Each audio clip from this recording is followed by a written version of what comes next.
You are listening to the Disney Dream Girls, an unofficial Disney theme parks podcast, and this is show number 318 for Sunday, the 7th of June, 2020. Where dreams begin. My name is Michelle Young, and together with my good friend Jayne Phipps, we are your guides to the place where dreams begin. Hello there, Jayne.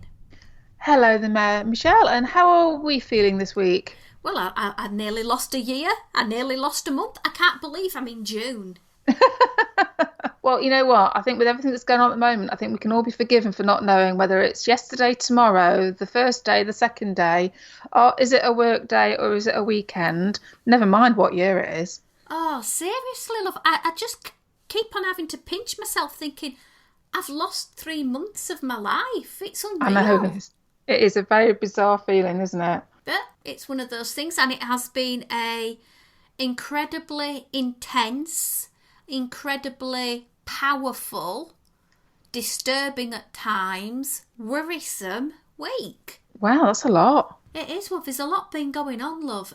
A lot of people are standing out and using the platforms that they've got to assert a message. Mm-hmm. I think that our voice can be added to that. I think it's just a case of we support the right for all to be as free as everybody else. And as far as the podcast goes, I think Jayne and I both embrace, support and stand with everybody, regardless of ethnicity, gender, sexual persuasion, anything. We're all embracing. Would you agree, my lovely? Absolutely. To coin a phrase that goes around an awful lot at the moment, we're all in this together. Anyway, let's crack on with the show because we have got a bumper edition.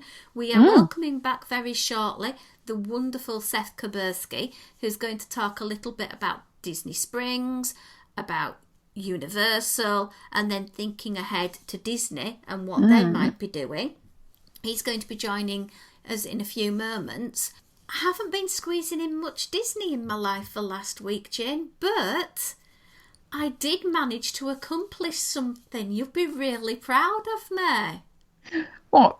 Just the fact that you've accomplished something, or is it something particular that you've accomplished? I'm trying to fill the gaps in the missing Disney films I've never seen or can't recall seeing. Ah, okay. So I wasted 90 minutes of my life on Black Cauldron. Sorry, yes, okay. I'm never going to get that back. I have seen there's rumours about making that live action, isn't there? The animation itself was very beautifully done. I just think the story was atrocious. Mm-hmm. Very confusing and very dark and creepy. That's one for our good friend James, really, isn't it? Definitely, yeah. And then I watched Little Stitch's film. Yay! Finally, I couldn't believe I'd never watched it, and I don't know why I've never watched it, but I hadn't. But you have now. I have. Did you enjoy it? I didn't. Yeah, it was good. Yeah, cool. A nice, warm, fuzzy film.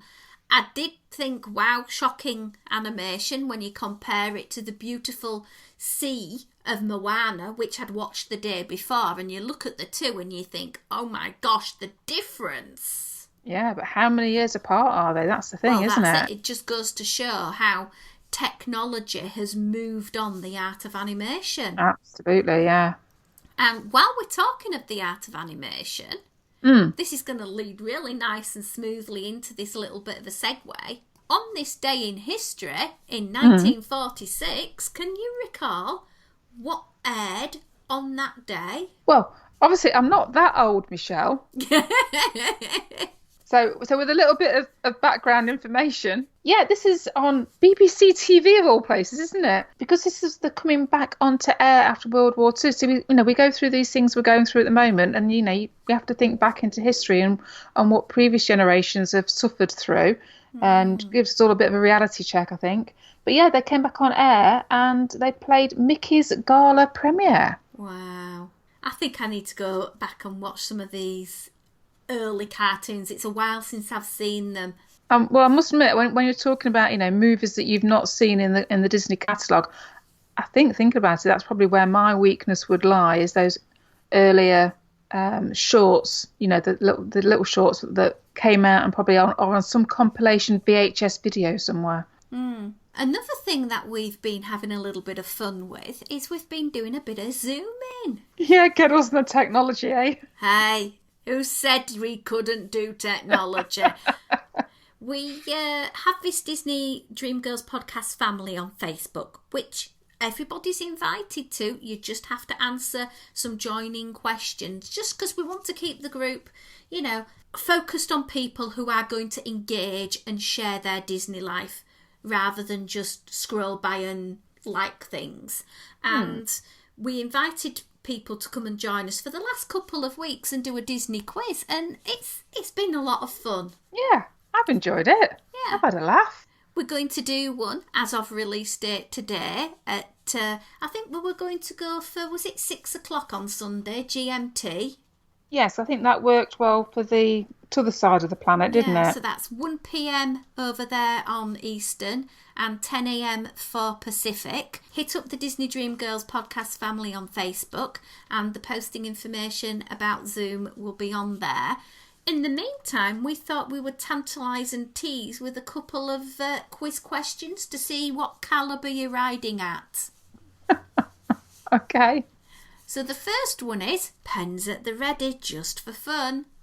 How many riders can fit in each Starspeeder 1000 motion simulator at Star Tours? The adventure continues.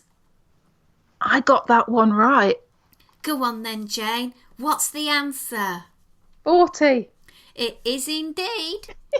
We had a little bit of a film quiz section. What year were these films released? Little Mermaid? Oh, crikey, I can't remember now. 1989. 89, because that was earlier than you think it is, actually, yeah. How about Lion King? That's a few years after. 94, was it? Something like that? It was 94. How many vehicles make up the Walt Disney World Railroad rolling stock? Oh, I got this one wrong. Was it 4? It was 4. Do you remember any of their names? Lily Bell? That's one. Walter... No. Yes. Oh, I don't know. Yeah, go on. Yeah. Walter E. Disney, something. Yes, so that's 2. Yeah. Whew. I'm puffed out now. I don't know. Can't remember. Roger E. Broggie and That's the Roy one. O. Disney. There you go. I knew that, really. So if you like a bit of a quiz, why not join in? Have a bit of fun. It's a bit of giggle. And I did give a prize away last week. The lovely Jodie won a prize for our first week. And our second week, Catherine Hall won a prize. And she didn't want a Disney prize. Oh, no. She wanted Percy Pigs from Marks and Spencer's. This is the level of our quiz we're talking about, isn't it? Yeah, it's a bit of fun. So anyway, I've posted that off, and hope you enjoy your prizes, ladies, and looking forward to doing the quiz on Sunday with you. Now, there's one more on this day in history I would like to share to you, and it is the first Disneyland official employee. Do you know who that is? I have no idea, Michelle. It's a gentleman called Milt Albright, and he was born on this day, 7th of June 1916, in Missouri. Right. He began to work for Disney in 1947 as a junior accountant. Yeah, he started working in the payroll department, and he had the job of preparing and delivering paychecks for the top executives. Nice. And because of this role, he did have to liaise quite a lot with Walt and Roy Disney. Wow. And he was really keen to be involved with the new amusement park that Walt was going to be building in Anaheim. So in an attempt to gain attention from Walt, who was a bit of a car fan, he designed a miniature car using a 1954 Corvette as a model, and that ultimately went on to become the Autopia attraction. Ha! Cool. Well, that vehicle didn't have any brakes, and Walt crashed it into a wall to stop it, and the body of the car was split in half. Oops. Oops-a-daisy. Walt, however, wasn't impressed with the car, but he did take notice of this young man called Milt. He was hired as the manager of accounting for Disneyland in 1954, and they wanted somebody basically that they could trust. Goes about right, to be honest. You need someone you can trust when you're dealing with your money. So especially when the money's involved, yeah. Yeah. In 1957, he became manager of Holidayland, a private party and picnic area near the area that is now Critter Country. And it was designed for group events. In 1958, he went into sales and he founded one of the most innovative and successful in-house marketing programs ever conceived. It was called the Magic Kingdom Club, and it offered discounts and special admission tickets to the card holders. At its peak, the Magic Kingdom Club boasted nearly 6 million members associated with more than 30,000 companies worldwide. Wow. He also extended the private party concept to grad night, and the first grad night was held on the 15th of June 1961. Wow, so quite a lot of influence. It's still there then. And if you want to read more about this amazing man, a Disney legend, you can pop on over to our blog where we will link in to this. There's also a picture of Milt and his window, which can be found in Disneyland. Right, well, we've heard us witter on enough now. Let's pop on the interview that I did earlier with Seth Kubersky as he updates us what's happening in the world of theme parks in Orlando. Where dreams begin. Well, hello and welcome back to our wonderful guest, Seth Kubersky. Welcome back to the Disney Dream Girls. Thank you so much for having me on again. It's great to talk to you. It's always fantastic to talk to somebody who's got his finger on the pulse and able to actually get into a theme park, because obviously over here in the UK we're a little bit stranded with our flight's not happening. Without further ado, I'm just basically going to throw the mantle over to yourself and just give us a bit of an update on what's happened with Disney Springs, because it's up and running, is it? Sure. I believe the last time we talked, we had talked about the reopening of Universal City Walk. And a few days after that happened, Disney opened the Disney Springs shopping and entertainment complex. Very similar to City Walk, but, like a lot of things at Disney, on a much bigger scale. City Walk was a kind of compact, controlled area.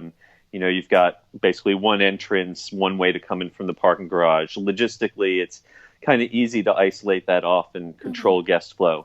Disney Springs is a lot larger, but I felt, at least on the first day that I was there, that they did a fairly good job of trying to make things feel safe and orderly. Just like Universal, they had set up a temperature screening check where they use a forehead thermometer on you before you can even leave the parking garage. And I thought it was interesting that while Universal uses Universal employees to staff that checkpoint, at Disney, they're using employees from Advent Health, which is a local hospital chain. So they've partnered with a local hospital in order to provide those employees and also the equipment. But other than that, things were very similar between Disney and Universal. When I was first there was very little at Disney open, only third-party locations, none of the first-party locations. But now things like World of Disney have reopened. And obviously, entertainment stuff like the movie theater and the bowling alley have not reopened yet. The NBA experience, that kind of stuff that's high touch, lots of people in close contact, not yet open. But the experience of being able to just walk around Disney Springs, getting some sunshine, seeing fellow human beings walking around. Disney Springs is a large complex, so there wasn't really a lot of trouble being able to socially distance. The one big difference I feel I noticed between going to Universal versus going to Disney were at Universal, people were pretty much 99% compliant with the masks rule, required to wear face masks at all time. Disney has the same rule, but enforcement seemed to be less stringent. Saw a lot more people at Disney walking around with food or drink, just holding a cup in their hand so that they could then have their mask off, since you're obviously allowed to remove your mask while you're eating or drinking. And also, Universal had more entertainment. They had stilt walkers and musicians, whereas Disney was pretty bare bones, just pre-recorded announcements in the background. But other than that, little minor differences. You can see that the theme parks are kind of taking very similar approaches to safety and social distancing as they ramp back up. Okay. Did you manage to grab anything to eat while you were at Disney Springs? That first day at Disney Springs, I got to admit, I was still a little nervous. I tried to keep my hands to myself. I walked around the whole complex a couple times, took lots of pictures of other people eating, but personally, on that first day, I did not myself. If I go back to Disney Springs before the theme parks open, I might have to grab myself a Dole Whip, because that's one of those Disney foods that I do really miss. I don't have quite the same cravings generally for Disney food as something like a Harry Potter butterbeer. So I didn't feel the need to risk contamination by eating while I was there. If I go back again, I probably will try it. And we'll talk a little bit more about Disney later on, but main reason you're here is you've actually stepped foot in a real life theme park. Yes. And oh my word, talk us through Universal back up and running. So on the 3rd was the first day of annual pass holders being allowed back into the Universal theme parks for previews.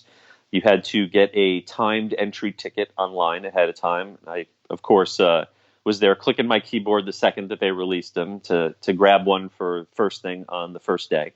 So I was, in the group of the first few hundred people who got back inside of Islands of Adventure when it reopened on Wednesday. Right from the start, very similar entry procedures to what they used at City Walk. Same temperature checks, same requirement that you have a face mask. I'll say that the parking garages right around entry, at first glance, seemed very busy. You'd see a long line of cars. You'd see a long line of people stretching through the garage waiting to get their temperature checked. But everything moved extremely quickly. It was so efficient. If you are used to going to Universal, to driving to Universal, you know that their parking garages, while built wonderfully, do not have the greatest reputation for staffing. A lot of the time, they will just let people wander into the garage and park wherever they want, and there's really no order going on. That has completely changed. They now have staff directing every car into a spot, and they are leaving spots around each car as they park them and then going back later and filling in the gaps if they need to. It was definitely the best parking experience at Universal I have ever had in 20 years, because usually at Universal, I just use valet because self-parking is always such a mess. Mm-hmm. Valet parking is closed now, but the self-parking is free. There's no premium parking right now because they're not charging or handing out the little slips to do that. But it was the best parking experience I've had in a long time at Universal. And then getting out of my car, seeing this long line stretching of people for the temperature checks. Well, I got in the back of that long line thinking I'd be there forever, and it took exactly 4 minutes to get through the entire line. Wow. Same thing, security, extremely fast. I think we all know that Universal security checkpoints with the X-ray baggage scanners are much more efficient than the manual bag checking that they're still using at Disney. Mm-hmm.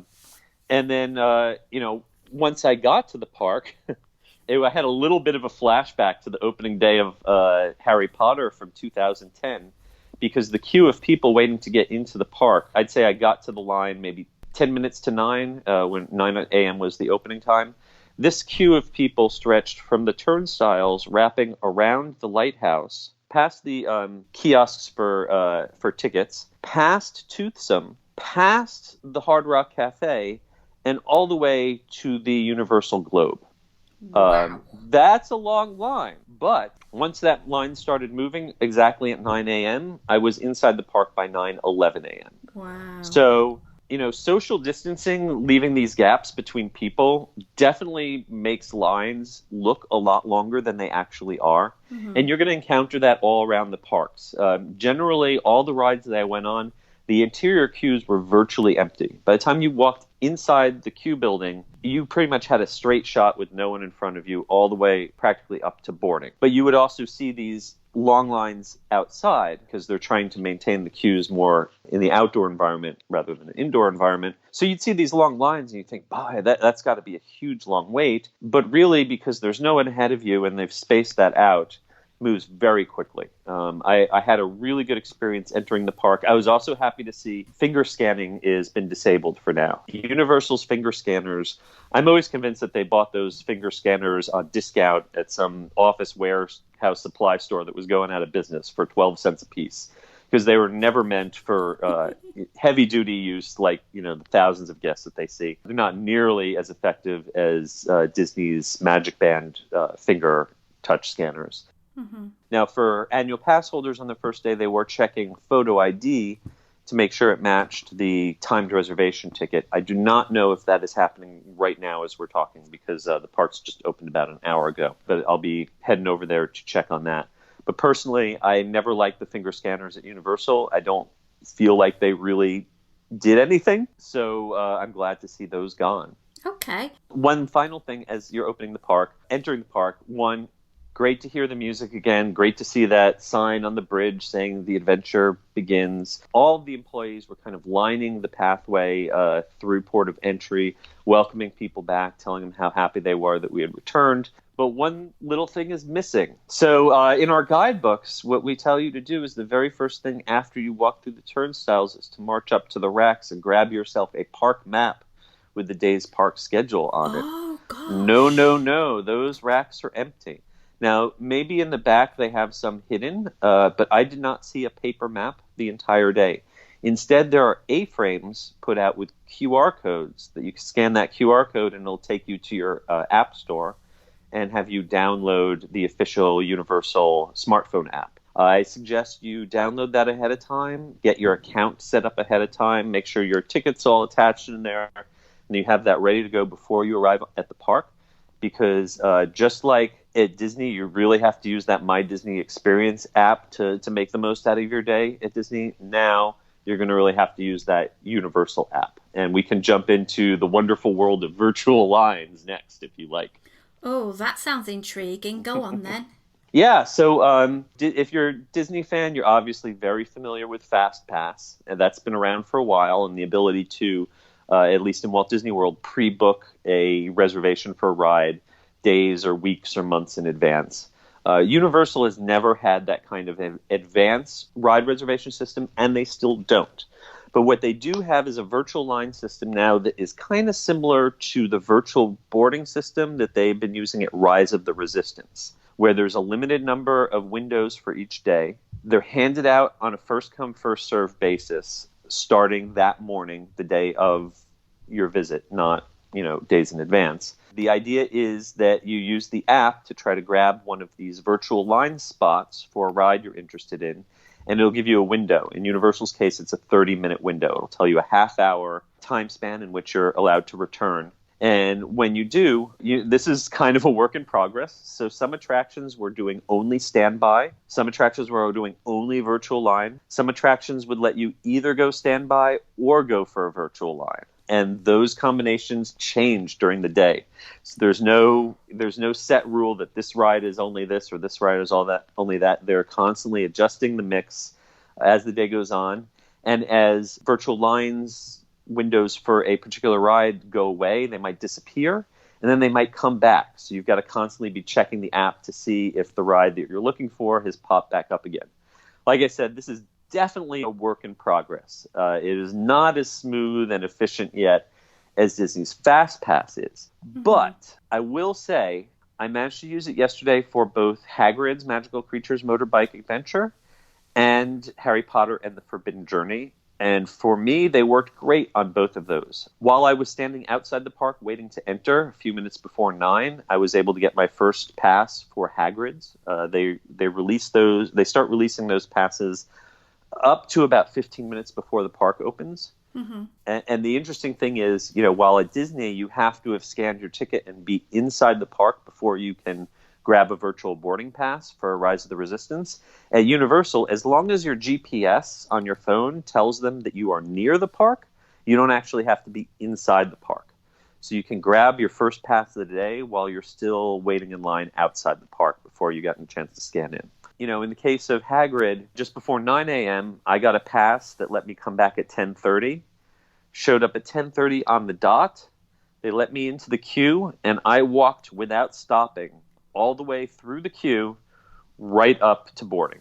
Wow. The length of the wait for Hagrid for me was the length of time it takes to walk through that very, very, very long queue. Even if you just remember it from Dueling Dragons, you remember how amazingly long that queue is. Well, my wait time was just the time it takes to walk through all of that. I also had a very similar experience at Forbidden Journey. And over at Gringotts, if you have Express If you have you're staying on site at a hotel or you're an annual pass holder who has Express included after 4 p.m. in your pass, you can use the Express as if it was an anytime virtual line return window. It's basically if you don't have anything, you have to wait until your virtual line time comes. But if you have Express, they'll let you just jump into line as if you had a virtual line that was good right then. For instance, at Gringotts, I used that and had virtually no wait just walking through the queue. I paused for a second to get my photo taken, paused a couple times very briefly to remain socially distant and to get my glasses. But less than 15 minutes from entering the building to being on board the vehicle. However, the way they are doing this, the way they're maintaining these crowd flows is by getting rid of a lot of the pre-shows. And if this is your first time visiting Universal, I'm sorry to say it does, I think, have a pretty big negative impact on some of these attractions. It's most noticeable on Gringotts. They've turned off Bill Weasley's office, so you just walk through there with nothing happening. And more importantly, they have turned off the elevators and simply open the doors so you just walk straight through the elevator. For me, the elevator is almost as much a part of the experience of Gringotts as the roller coaster ride. And disabling that really does damage to the storytelling in that attraction. I understand for social distancing reasons why they've decided to do it, but I hope as things slowly inch back towards normal, that's one of the first things to be fixed. In a similar situation, they've disabled the elevator pre-show at Men in Black Alien Attack. It's not quite as crucial there, but still. In some places, pre-shows are still being used, like in The Simpsons, they have to have that pre-show run in the holding room because there are important safety instructions there. But anywhere they can in a queue, eliminate pausing people. For instance, in E.T., not only do you not stand outside and see a pre-show anymore, but you no longer tell your name to an attendant and get a passport. E.T. just calls everyone friend, and that's to avoid having people touch those plastic cards.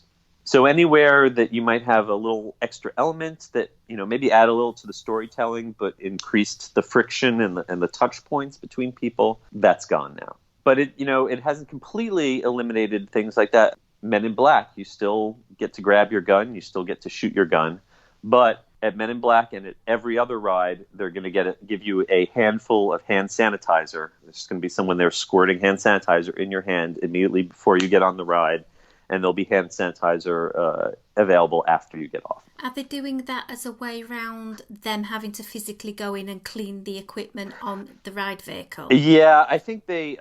there are some cases in the queues. There are definitely attendants walking through the queues, wiping down all the handrails constantly.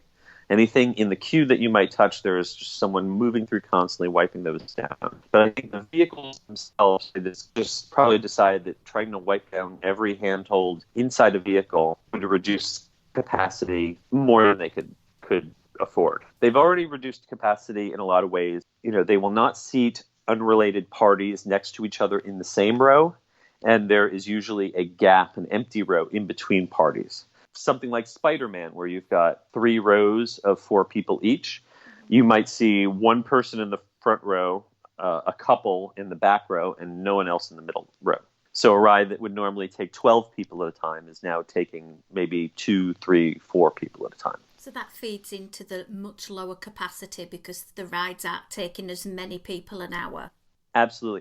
Though here's the interesting thing. They seem to have done a fairly good job so far using virtual line to match the capacity to the number of guests that they're sending in. So like I said, once you got inside one of these queues, it moved fairly quickly. Now, a lot of attractions did run out of virtual line for the day, and there are people who wanted to get on Hagrid's who didn't get to.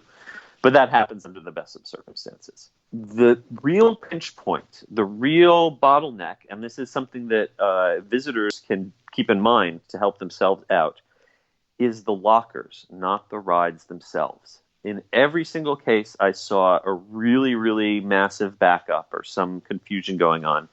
It wasn't because of loading guests on the ride itself. It was the flow of guests into the mandatory locker areas. They would only let one person into an entire bank of lockers at a time. to put in their bag. And then one person at a time go in and retrieve their bag. So, for instance, at Forbidden Journey, there was a line of maybe 20, 30 minutes to put your bag in a locker. There was virtually no line at all to go on the ride. But then once you got off the ride, there was a line of almost another half hour to get your bag out of the locker.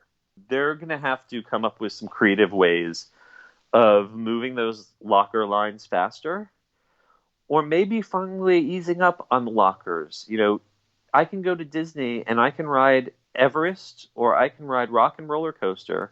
I can put a whole backpack on the floor at my feet and no one complains. I don't necessarily understand why every Universal ride requires all these things to go in lockers when, you know, something like Men in Black, you should easily be able to take some stuff on there without risking life and limb. No, I agree. Maybe this will encourage Universal to finally reevaluate some of their overly strict locker policies. The whole thing can become a bit confusing when you add in something like Rip Ride Rocket or the Hulk, where there is a mandatory metal detector check in addition to the lockers. So you wind up with a situation where, all right, so you want to get a virtual line so you can do Hulk, but that's on your phone, so you can't take your phone on the ride.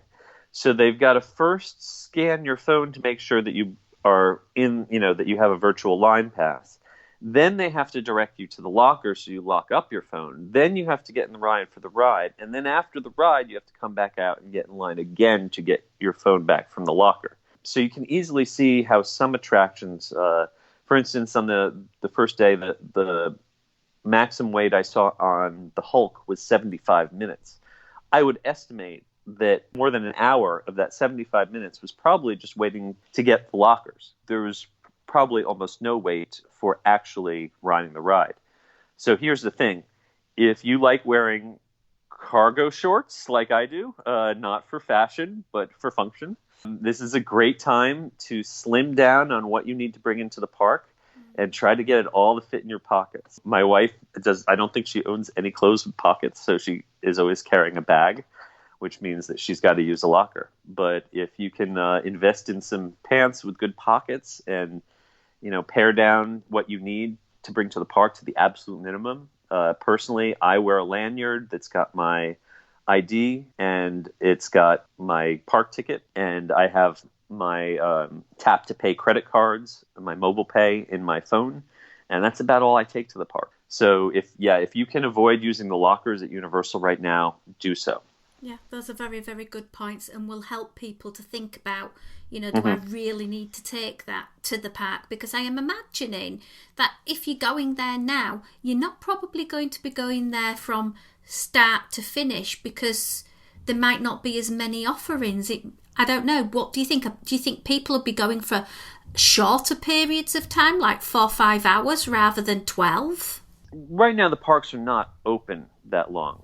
The preview days were only 9 to 5. Right now, for the weekend, it's going to be 9 to 7, and then down to 9 to 6. I was there from open to close, a 9 to 5 day, and I was able to get in 10 rides plus a lunch. That's fairly standard, but I was not able to knock off every ride I wanted to do in both parks in just one day. You know, you're looking at what I would guesstimate is about 1/3 of the normal number of guests in the park, but also about 1/3 of the normal amount of capacity. While you look around the streets and you can often see, you know, it looks deserted in certain spots, you just can't move around the park as efficiently. You know, in order to get the same amount of stuff done, it's going to take you roughly the same amount of time. What I will say may keep people from staying in the parks from start to finish is wearing masks is not easy. Especially during the summer. This week it's only in the 80s. When it gets up into the 90s with 99% humidity, it can be hard enough to breathe in Orlando air under the best of circumstances. When you add a mask into that, it's challenging. Universal's provided these break areas around the parks where you are allowed to go in and at your own risk remove your mask. And they've, given enough elbow room that you can kind of spread out with your family to do that. And that's fine. Me personally, the biggest issue I had was fogging. I wear glasses, And I was constantly taking my glasses off to wipe them, especially anytime I went from indoors to outdoors, or just, anytime if your mask is not perfectly fitted around your nose, if there's any sort of gap right under your glasses are just going to fog up. And it was bad enough just walking around, on normal rides. It completely ruined the 3D attractions for me. My favorite rides are Spider-Man and Gringotts. I even really like Reign of Kong. And all three of those were just black blurs. I really hope that the people who are in charge of the rooms where they clean the 3D glasses at Universal will look up anti-fogging fluid. There's fluid, like scuba divers spray onto their masks to keep them from fogging when they're diving. If they would add that solution into the cleaning solution that they're currently spraying on the 3D glasses, it might really help. Oh, such a shame. Yeah, it really hurt, especially Spider-Man. Spider-Man was the first ride I jumped on. That's one of my longtime favorites. I still, 20 years later, it's still fantastic. And as soon as it started, I just realized, oh no, this is not good. Top tip, wear contact lenses if you can. Absolutely. Is there any of the standard offerings that aren't available? So the biggest thing that is closed right now is kids' playgrounds. Universal already has a reputation of not being as kid-friendly as Disney. A lot of families are like, well, we're going to go to the Magic Kingdom because there's nothing for the kids to do at Universal. Honestly, when everything's open at Universal is a great park for little kids because their playgrounds, the Fievel and the Curious George playground, and then especially I think Camp Jurassic is probably one of the best playgrounds ever built anywhere. If I Ran the Zoo at Dr. Seuss, all really fantastic and all closed. It's easy to see why. You can't stop little kids from constantly touching their faces, touching their mouths, touching the dirt, touching each other. And there's no way that you could disinfect every bit of playground equipment constantly enough. But it really reduces the offerings for little kids in the park. I hate to say this, but if you have a kid who is too short to go on any of the rides at Universal, but too big to, just happily sit there and coo while the family does everything else, they're going to, if you try taking a 2 or a 3-year-old to Universal right now, you might have some problems because there's not going to be a lot for them to do. Okay. Also, a lot of the street shows were still going on. They had Marilyn Monroe wearing a face mask and the Blues Brothers wearing a face mask. And they've kind of set up stanchions to keep people back from those outdoor stages. One of my favorite experiences I had was I went to see the Tri-Wizard Spirit Rally over in Hogsmeade, which they have the cast all come out, do a little introduction, and then skip straight to the photo op, because I guess it is hard to do acrobatics while wearing a face mask. But I thought it was funny because I was literally the only person watching the show, completely on my own, no one around me at all, and an attendant came up and asked me to move because I was standing in between two of the 6-foot social distancing markers instead of standing on one of the social distancing. And so she very, very nicely asked me to please stand on the marker, and I looked, there's no one to ride me, no one to... Absolutely, yes, I will follow the rules. Thank you. Indoor shows, they weren't running the horror makeup show during previews. They have put banners up advertising the new Born Stuntacular show, but obviously that not running quite yet. Fear Factor Live wasn't running. So, some of those are not up. But in terms of the actual rides and attractions, everything was running. Even Pteranodon Flyers. The rest of Camp Jurassic is closed, but they were still letting kids go on Pteranodon Flyers. I love that because I got to go on with my son, and I don't think many adults have been on it because of the must be a child rule. Mm-hmm. We went to a private party a couple months ago before the shutdown, and they were allowing adults without children to ride. It's so short. It's very brief, but it's got more of a kick than you expect. It had been almost 10 years since I'd been on it. And you get up and they're like, oh, this is gentle. This is cute. That's nice of you. Oh, boy, it really hauls go around those corners. You don't realize it until you get on it. Scares the life out of me. It reminds me of a attraction that we had in the UK when I was a child growing up, in this oldie worldy little family run sort of amusement park type thing. They had bumper cars and this track with the two-seater seat that went round on this wire. Oh my word, so rickety. So I think that pretty much covers, the rides. Characters is another thing that has changed. There's no parades right now, but the characters are coming out. Instead of doing standard meet and greets and taking photos with guests, they're all sort of on little elevated stages. Like you walk through Toon Lagoon and there's a little elevated area with, X-Men and Marvel superheroes. Then you go a little further and you'll seeing Popeye and Olive Oil wearing face masks. And of course, every character has a face mask that sort of goes with their costume, which is a nice touch. Olive Oil reminded me to eat my spinach to stay strong and healthy. Oh, and one little bonus, the new Raptor encounter is open. Ooh. The original Raptor encounter is where the new roller coaster is being built right now in Jurassic Park. So the old location was torn down, and they built a spiffy new one that sort of is aesthetically kind of taking cues from the Jurassic World movies, sort of in that visual style. And it's built right up against the River Adventure. You can actually look down on people waiting in the River Adventure queue while you're in the queue for the new Raptor encounter. And I got to meet the newest Raptor. Her name is Sierra, and she is a newborn Raptor. Normally you go in and meet these full-size adult raptors, but when those guys are taking a break, they now have a baby raptor puppet that's sort of similar to the baby Triceratops puppet that they used for years. And Sierra is quite feisty. She blinks and she bites and she makes noises, and she's really adorable. So I was happy to get to meet her on the first date she was greeting guests. So before I let you go and go off and visit Universal, let's just have a quick chat, because obviously Disney will be probably watching and going and visiting Universal and seeing what they're doing. Oh yeah. You know that the Mickey's got an annual pass to Universal now. He's going to spend the next month walking around there. Disney is going to open 2 of its parks, the Magic Kingdom and Animal Kingdom, starting on July 11th. They're also going to open Epcot and Hollywood Studios on the 15th, which is a few days later. Here's the biggest change. No more Fast Pass. When the parks first reopen, they're going to eliminate Fast Pass entirely. They have wiped out all current Fast Passes that you might have in the system. If you had booked a hotel stay and you'd booked your Fast Passes 60 days out, I'm sorry, they're gone. Same thing with dining reservations. They have wiped out dining reservations, and instead of a 180-day window, there's now only going to be a 60-day window. Now, in some ways, this is going to bring the Walt Disney World experience back to what it was before the whole My Disney Experience experiment, where it was a little more carefree, where you didn't have to plan out your entire trip months in advance.